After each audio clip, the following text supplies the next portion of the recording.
Chers amis, la tonalité de ce premier dimanche de Carême est clairement guerrière, elle est clairement, j'allais dire, sanguinaire. Il est question d'un combat à mort dans lequel Jésus s'engage, et un combat dans lequel Dieu, en réalité, s'est engagé depuis longtemps. Et je suis tellement heureux aujourd'hui que nous ayons, c'est rare dans l'année liturgique, que nous ayons une allusion, trop brève évidemment, à ce mystérieux passage du déluge et son dénouement par ce signe de l'arc-en-ciel que Dieu donne à Noé.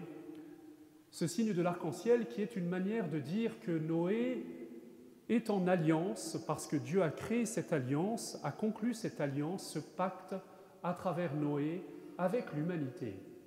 Chers amis, il est question d'un combat et il faut que nous entrions profondément dans le sens de ce combat. Dans ce combat, Dieu est engagé, j'allais dire, de tout son être. Et ce combat suppose deux attitudes qui seront les attitudes qui doivent nous guider en ce début de carême.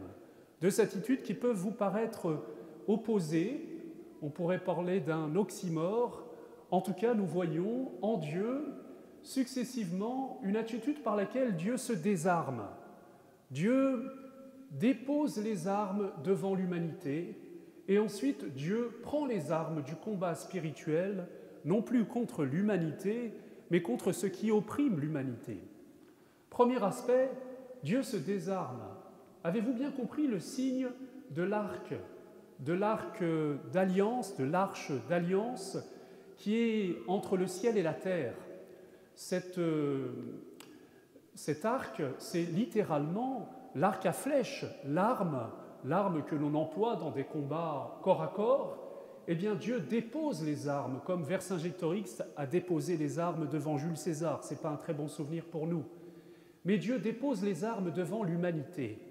Une manière de dire « plus jamais je n'entrerai en guerre avec l'humanité. Plus jamais je ne prétendrai détruire l'humanité. » Mais il faut entendre d'abord, avant cette réaction, la colère de Dieu. À l'origine, il y a une colère. Si vous reportez au passage de la Genèse dont il est question, Dieu vit depuis le péché originel que le mal pullule dans le cœur de l'homme, qu'il n'y a que des pensées perverses qui se multiplient dans le cœur de l'homme. Et Dieu avait créé l'homme pour la vie, croissez, multipliez. Et voilà que l'homme ne respire plus que la mort, que la division. Et on nous dit que Dieu a été tenté de se repentir d'avoir créé l'homme. Et il aurait pu avoir cette réaction que nous avons devant quelque chose qui nous résiste, c'est de vouloir le détruire. C'est l'image du déluge, ce terrible déluge qui va engloutir toute la création, sauf un petit reste, cette petite arche dans laquelle Noé et des couples d'animaux vont survivre. Eh bien, vous l'avez compris, c'est une image de ce que Dieu aurait pu faire, mais qu'il ne veut pas faire. Dieu ne veut pas détruire l'homme. Dieu veut recréer l'humanité à partir d'un petit reste. Et tous les pères de l'Église ont vu que l'arche était l'image de la croix, que Noé était l'image du Christ, et que toute cette petite assemblée qui est dans l'arche, c'est l'humanité nouvelle qui va naître de la croix. Et sur la croix, Jésus va mener le grand combat contre l'homme.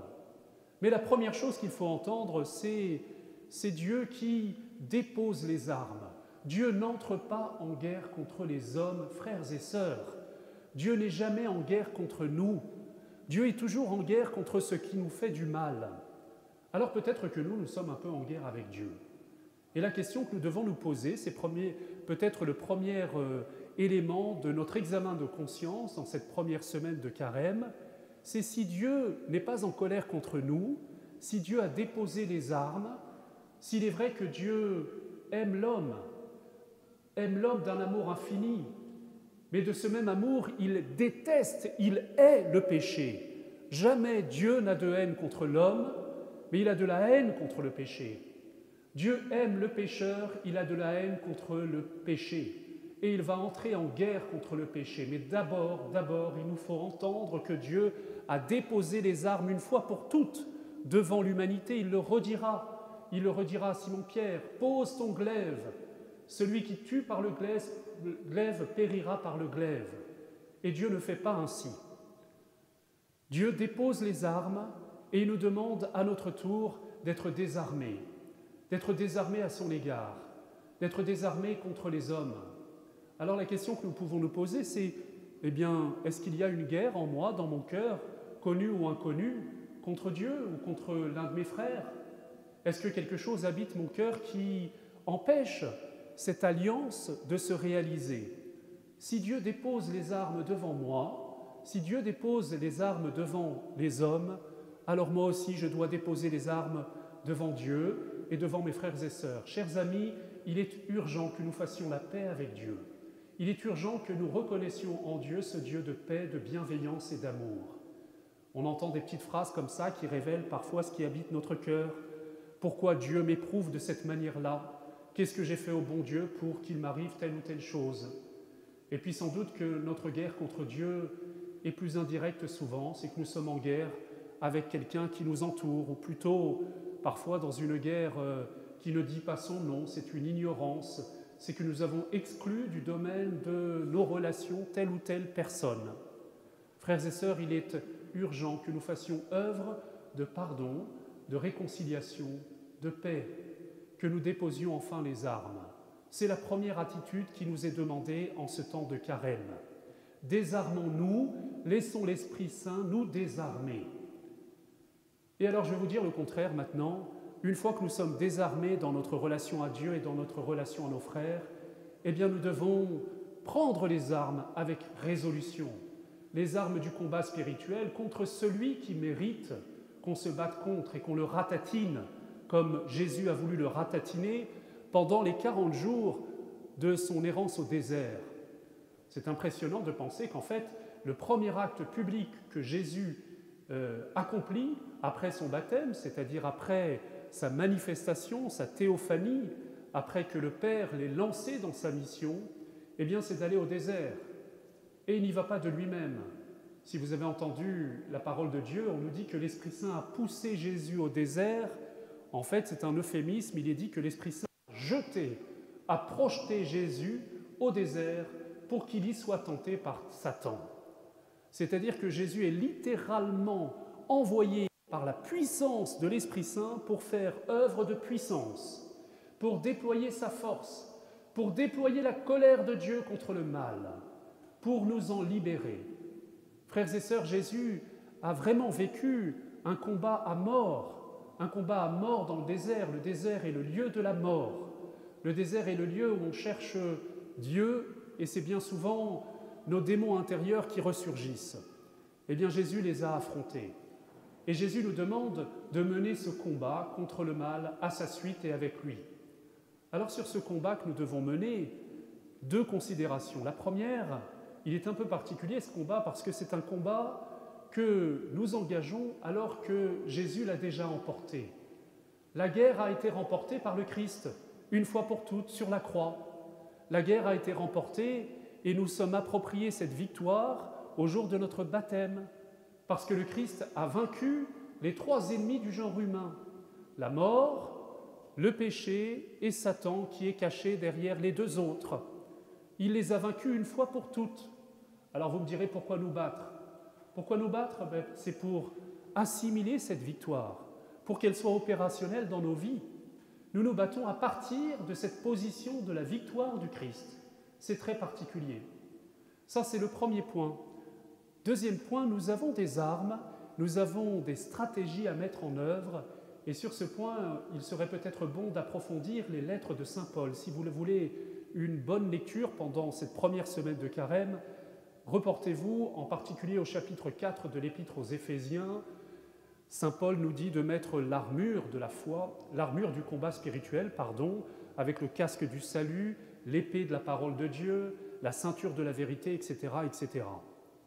Mais il nous parle de 2 armes, il nous parle de 2 stratégies.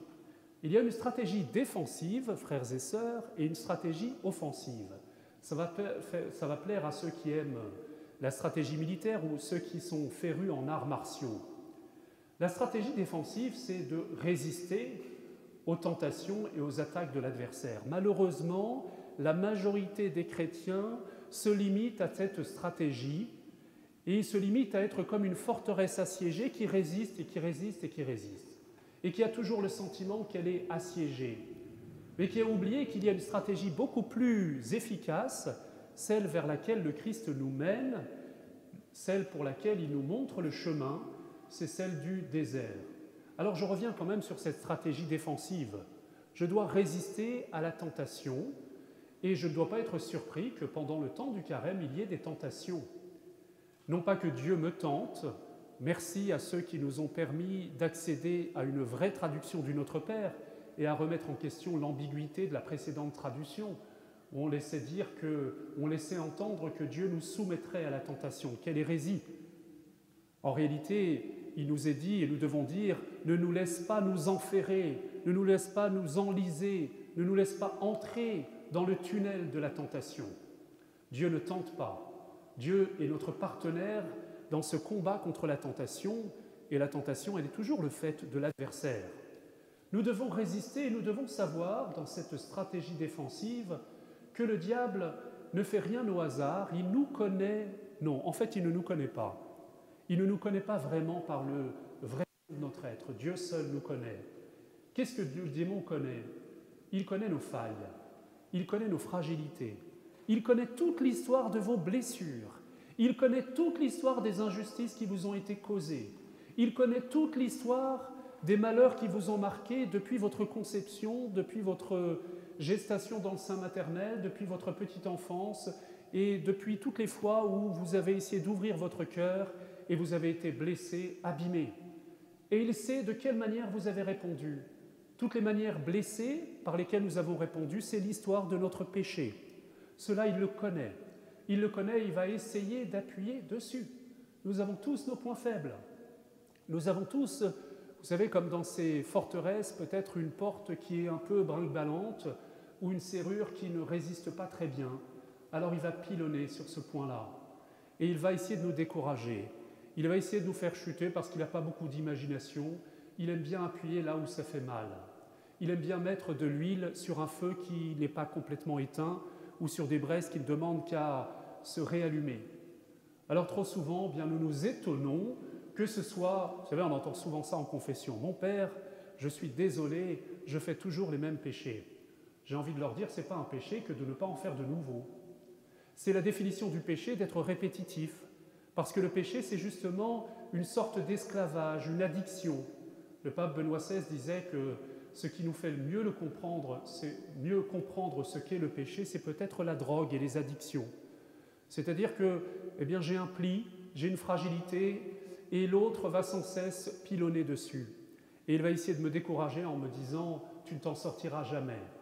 Ne vous étonnez pas, frères et sœurs, qu'il pilonne toujours sur les mêmes choses.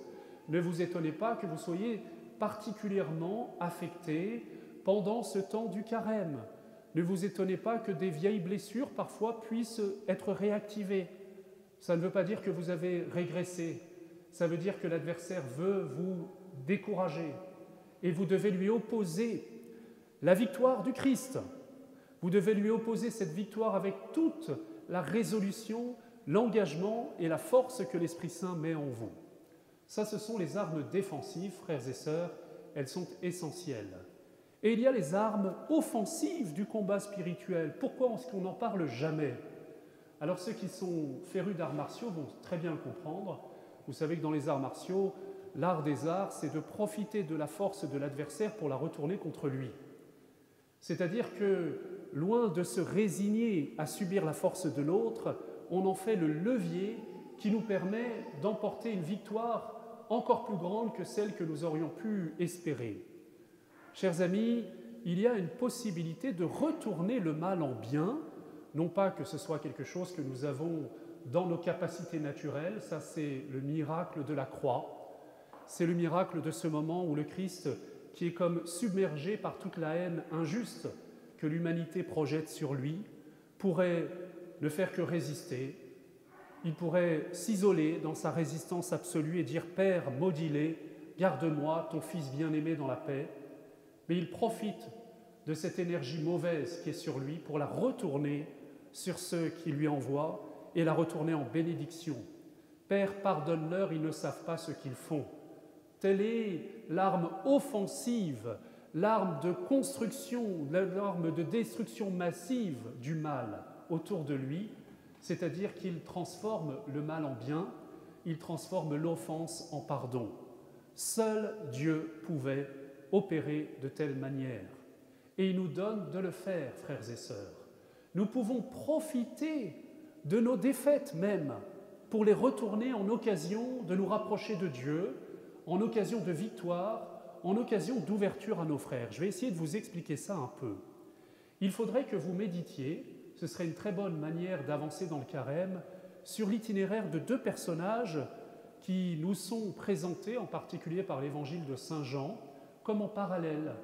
Je me souviens de ce vieil abbé, quand j'étais enfant, qui disait « Quel dommage, Judas aurait pu devenir le plus grand saint de toute l'histoire de la chrétienté. Il aurait pu devenir un plus grand saint encore que Simon-Pierre. » Parce que ces deux itinéraires, qui sont ceux de Judas et de Simon-Pierre, qui nous ont présentés en parallèle, eh bien, nous racontent l'histoire de deux hommes qui ont trahi le Christ, deux hommes qui ont failli, deux hommes que la faiblesse humaine a conduit à lâcher le Christ à un moment décisif. Et ne croyez pas que la faute de Judas soit plus grave que celle de Simon-Pierre. Tout l'Évangile nous dit le contraire. Tout l'Évangile nous dit que avoir déclaré publiquement lors du Jeudi Saint « Je te suivrai jusqu'au bout, j'irai jusqu'à la prison et à la mort avec toi », et quelques heures après, avant que le coq ne chante, proclamer 3 fois « Je ne connais pas cet homme », c'est une phrase beaucoup plus grave que la trahison de Judas. Mais la différence, c'est que Simon-Pierre est devenu le saint que l'on sait, et non pas Judas. Qu'est-ce qui s'est passé? Il y en a un qui s'est laissé engloutir par la honte et le repliement sur lui-même, et qui a été jusqu'au suicide. Et il y en a un autre qui a rebondi, si j'ose dire, qui a fui sa solitude pour se précipiter dans les bras du Christ. Il a fui sa prétention à vouloir se débrouiller par lui-même, et il a utilisé cette arme offensive, c'est de retourner cet amour que Dieu a mis en lui, cette confiance, sur Dieu lui-même, en lui disant « Tu sais tout, tu sais que je t'aime ». Vous connaissez ce merveilleux dialogue, ce merveilleux interrogatoire sur le bord du lac de Tibériade entre Jésus ressuscité et puis l'homme tout honteux qui était nu sur son bateau et qui, en sachant que Jésus lui apparaît, au lieu de se mettre à plat ventre comme on l'aurait tous fait et se coucher sous les bâches et creuser une foreuse jusqu'au fin fond de la terre et du globe terrestre en disant « Je ne suis pas là, dites-lui que je suis parti », au contraire, il se jette dans l'eau, il se précipite auprès de Jésus et il laisse Jésus l'interroger, le regarder les yeux dans les yeux. « Simon Pierre, est-ce que tu m'aimes ?»« Oui, Seigneur, je t'aime. »« Pierre, est-ce que tu m'aimes ?»« Oui, je t'aime. »« Pierre, est-ce que tu m'aimes bien quand même ?»« Seigneur, tu sais tout, tu sais que je t'aime. » Et voilà que cet homme est présenté aux autres. « Alors sois le berger de mes brebis. » Peut-être que tu as connu une faute, une défaillance qui t'humilie terriblement, mais tu t'es jeté dans mes bras, tu as proclamé la victoire de mon amour sur toutes tes fautes, eh bien je vais faire de toi le berger dont j'ai besoin. Jésus n'a pas pris comme berger de ses brebis le disciple que Jésus aimait, celui qui est resté au pied de la croix. Non, il a pris la grosse quiche, il a pris Simon-Pierre, il a pris le nulos, il a pris le zéro.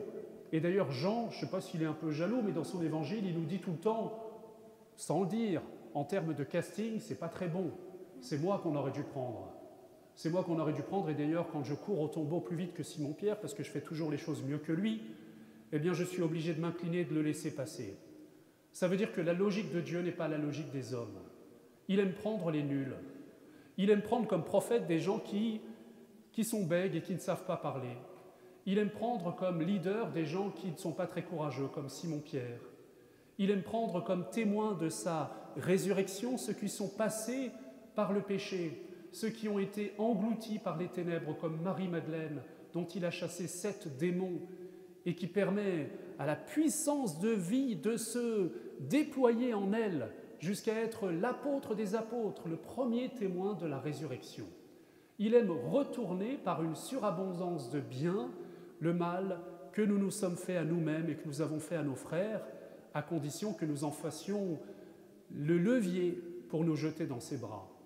Frères et sœurs, Simon-Pierre est devenu un bon berger, non pas le berger raide qu'il était avant quand il s'appuyait sur ses forces et qu'il prétendait se tenir tout seul debout. Non, il aurait été très dur avec ceux qui devaient accompagner, ceux dont il devait être le berger. Il fallait qu'il fasse l'épreuve, qu'il passe par l'épreuve de sa propre fragilité pour être à la fois plus sûr de l'amour de Dieu et plus compréhensif pour les blessures, pour les failles, pour les fragilités des autres. Chers amis, devenez des experts des armes offensives de Dieu. Je voyais un jeune homme l'autre jour qui me disait sa honte de retomber toujours dans les mêmes péchés d'impureté, les péchés de dépendance à la drogue, le péché de repliement sur lui-même. Et sa honte le repliait toujours plus sur lui-même. Il était toujours avec le sentiment d'être une forteresse assiégée et que quand il fermait une porte d'un côté, eh bien elle se rouvrait de l'autre. On ne peut pas vivre toute sa vie simplement dans cette position d'assiégé.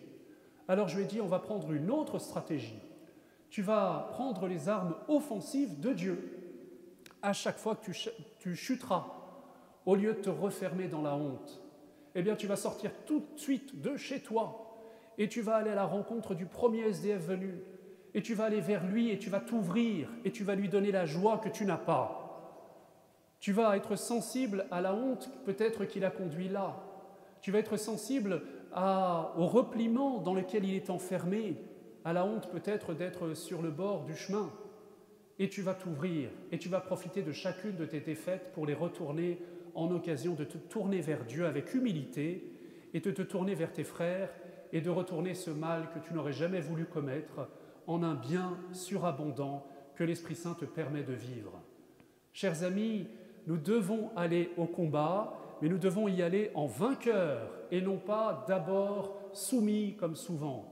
Trop souvent, on s'engage dans le carême avec une espèce de résignation en disant « de toute façon, je vais tomber dans les mêmes choses et puis je vais rater ». Eh bien moi je vous le dis, un carême raté est un carême réussi. Un carême par lequel nous éprouvons notre fragilité à condition que ce soit l'occasion pour nous de rebondir et d'aller avec plus d'humilité mais plus de confiance vers nos frères et vers Dieu. Alors là nous sommes terriblement dangereux pour l'adversaire et il n'a pas du tout envie d'être terrassé de cette manière-là. Est-ce que vous voulez y aller? Non. Vous voulez y aller ou pas? Ça vous intéresse?